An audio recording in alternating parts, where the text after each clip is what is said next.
मैं अगर कहूं कि बीजेपी की बी टीम कौन है तो शायद आपके जहन में कुछ चेहरे आने लगे होंगे। और हो सकता है आप में से बहुत सारे लोग कह रहे होंगे कि अगर बीजेपी की बी टीम की बात हो रही है तब तो वो असदुद्दीन ओवैसी होंगे। लेकिन आज हम आपको दिखाएंगे कि 2024 के लोकसभा चुनाव में कौन बी टीम है और किस तरह से उस बी टीम की वजह से ये बात कही जा सकती है कि आज एनडीए महागठबंधन को बहुमत मिल गया है। वरना हालात तो ये होने वाले थे कि पूरी एनडीए मिल करके भी, दर्जनों दल मिल करके भी एनडीए सरकार आसानी से नहीं बना सकती थी। हम आपको तस्वीर दिखा रहे हैं स्क्रीन पर। हमारे साथ स्क्रीन पर जो आपको तस्वीर दिखाई दे रही है वो मायावती जी हैं, साथ में देश के प्रधानमंत्री नरेंद्र मोदी जी हैं। आप जानते हैं कि 2024 के लोकसभा चुनाव में मायावती ने देश के लगभग तमाम हिस्सों में चुनाव लड़ा। बिहार के हर एक सीट पर उन्होंने चुनाव लड़ा, कहीं पर उनकी जीत नहीं हुई।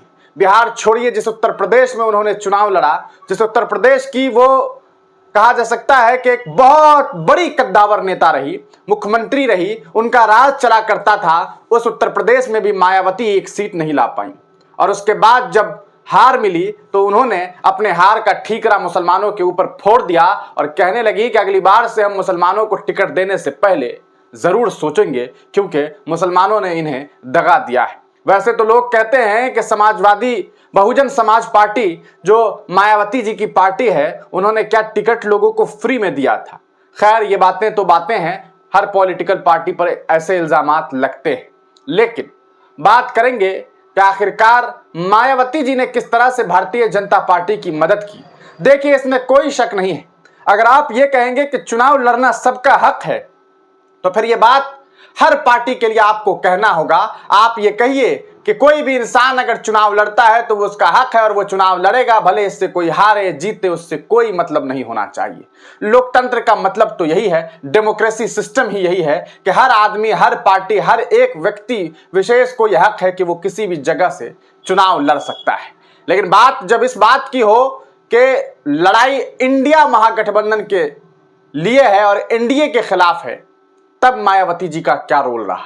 हम आपको कुछ डेटा दिखाने वाले हैं, कुछ तस्वीर दिखाने वाले हैं, जिससे आपको मालूम चलेगा कि किस तरह से मायावती जी की वजह से 16 सीट्स हैं ऐसे जहां पर कहीं ना कहीं यह बात कही जा सकती है कि जो इंडिया ये महागठबंधन है, चाहे वो इंडियन नेशनल कांग्रेस हो या समाजवादी पार्टी हो, वो चुनाव हार गई। वो 16 सीट, वो समीकरण, वो वोट परसेंटेज, वो वोट हम आपको दिखा रहे हैं। आप स्क्रीन पर देखिए, ये पहला सीट है अकबरपुर।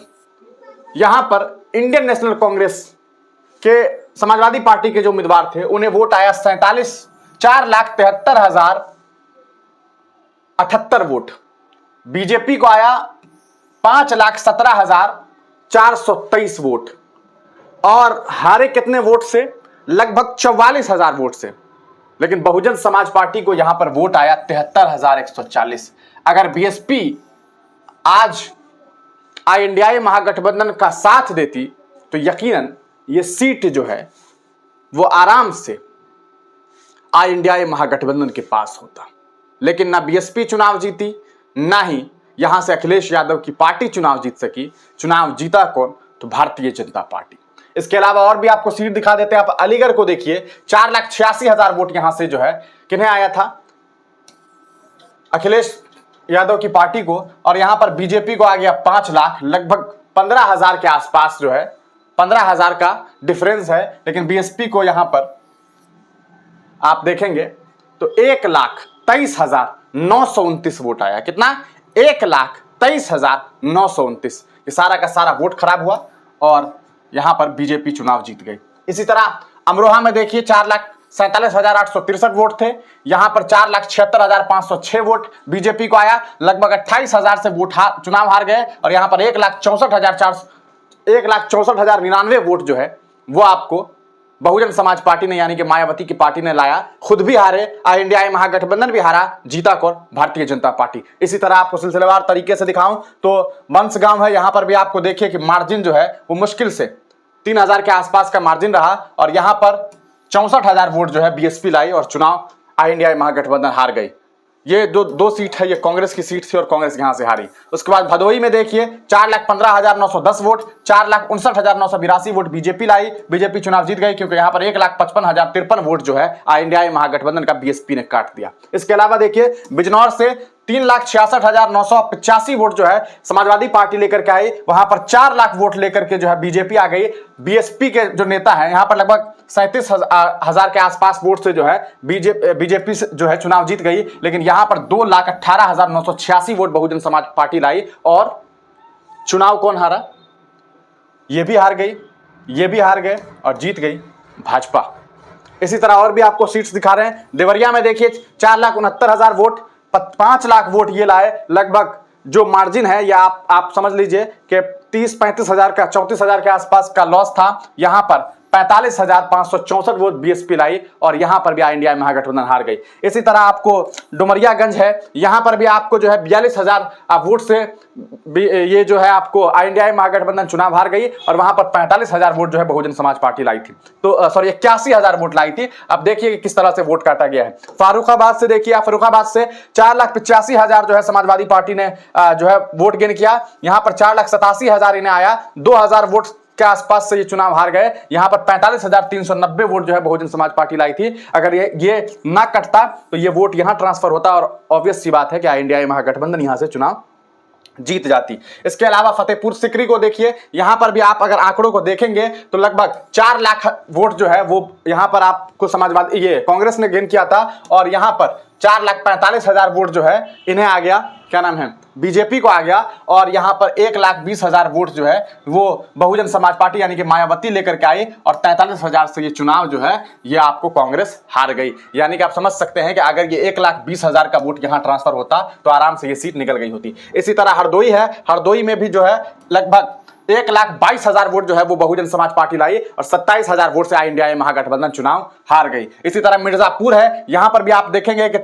4,33,000 वोट जो है वो समाजवादी पार्टी लेकर के आई थी, 4,71,000 वोट जो है वो बीजेपी लेकर के आ गई। यहां पर 37,810 वोट से जो है इंडिया महागठबंधन चुनाव हार गई। क्यों? क्योंकि यहां पर 1,44,446 वोट जो है वो बहुजन समाज पार्टी ने काट लिया था। इसके अलावा देखिए मिश्रिख एक सीट है, यहां से आप देखेंगे 4,41,610 वोट जो है वो समाजवादी पार्टी लेकर के आई, 4,75,000 वोट जो है बीजेपी लेकर के आई और चुनाव जो है 33,406 वोट से भारतीय जनता पार्टी जीत गई। आप देखिए कि 1,11,945 वोट जो है वो आपको बहुजन समाज पार्टी ने काट लिया। तो आप देख सकते हैं। इसी तरह फूलपुर है, फूलपुर लोकसभा से आप देखेंगे कि लगभग 4,332 वोट से जो है इंडिया महागठबंधन चुनाव हार गई, लेकिन यहां पर 82,586 वोट जो है वो बहुजन समाज पार्टी लेकर के आई थी। ये वोट ऑब्वियस सी बात थी ट्रांसफर होकर के यहीं जाती, क्योंकि बहुजन समाज पार्टी का वोट जो है वो दलितों के नाम पर वोट लिया जाता है, मुसलमानों के नाम पर वोट लिया जाता है और वो वोट किस तरह से बीजेपी का मदद कर रही है वो देखिए। इसके अलावा आप देखें शाहजहांपुर से आप देखेंगे कि यहां पर भी जो है 5,37,339 वोट जो है वो आपको समाजवादी पार्टी लेकर के आई थी, 5,92,000 जो है वो बीजेपी लेकर के आई। लगभग 55,379 वोट से जो है इंडिया महागठबंधन यहां पर से चुनाव हार गई। लेकिन आप देखेंगे कि 91,710 वोट जो है यहां पर बहुजन समाज पार्टी लेकर के आई थी और एक बड़ा कारण जो है ये बने हैं। इसके अलावा आप देखें उन्नाव में भी आप देखेंगे तो यहां पर 35,818 वोट से जो है इंडिया महागठबंधन की जो समाजवादी पार्टी है वो चुनाव हार गई। यहां पर 72,527 वोट जो है वो बहुजन समाज पार्टी लेकर के आई थी, यानी कि मायावती जी लेकर के आई थी। और इस वजह से देखिए कि कितना बड़ा नुकसान जो है इंडिया महागठबंधन का हुआ। अगर आप ओवरऑल देखेंगे तो आपको समझ में आएगा कि किस तरह से जो सीट के जो लॉसेस हुए वो आप देखिए कि 11 सीट जो है वो Samajwadi party, Indian national Congress 4 और टीएमसी 1। तो इस तरह से जो सीट्स है वो कहीं ना कहीं भारतीय जनता पार्टी चुनाव जीत गई। टोटल 16 सीट मायने रखता है। 16 सीट आप सोच लीजिए, ये टीडीपी ने इतना सीट गेन किया है और आज ये टीडीपी जो है वो एक तरह से कहा जा सकता है कि मास्टर रोल में है भारतीय जनता पार्टी के लिए, क्योंकि इंडिया गठबंधन में टीडीपी इतना अहम योगदान रख रही है, चंद्रबाबू नायडू। ये 16 सीट सीधे अगर यहां होता तो उस 16 से कोई फर्क नहीं पड़ता, बच जाते सिर्फ नीतीश बाबू। आप समझ रहे हैं कितनी आसानी से इंडिया महागठबंधन की सरकार बन जाती। लेकिन मायावती जी चुनाव हार जाती हैं, एक भी सीट नहीं मिलता और फिर कहती है कि हमने मुसलमानों को टिकट दिया और मुसलमानों ने हमें हरा दिया। मायावती जी इस बात को याद रखिए कि मुसलमानों को आपने टिकट कहां पर दिया, किस परिस्थिति में दी, ये सारी दुनिया जानती है। यही वजह है कि आपकी पार्टी एक भी जगह चुनाव नहीं जीत सकी। बधाई के पात्र हैं वो तमाम लोग जिन्होंने मायावती जी को वोट नहीं देकर के इस बार समाजवादी पार्टी को वोट दिया और वहां से समाजवादी पार्टी चुनाव जीत सकी, क्योंकि उन्हें मालूम था कि यह लड़ाई हिंदुस्तान को बचाने की है, संविधान को बचाने की है, और इसमें वो कामयाब हो गए। समाजवादी पार्टी को भी चाहिए, अखिलेश यादव को भी चाहिए कि अगर आज उनके ऊपर दलितों ने भरोसा जताया है, पिछड़ों ने भरोसा जताया है, तो वो उनके भरोसे पर उतरे और आने वाले वक्त में हर वो फैसला ले जिस फैसले से दलितों की भलाई हो सके, पिछड़ों की भलाई हो सके, हिंदुस्तान की भलाई हो सके, इस देश के संविधान की भलाई हो सके। आप तमाम लोग अपनी राय कमेंट सेक्शन में जरूर दीजिएगा और ये जरूर बताइएगा कि अब बी टीम कौन है।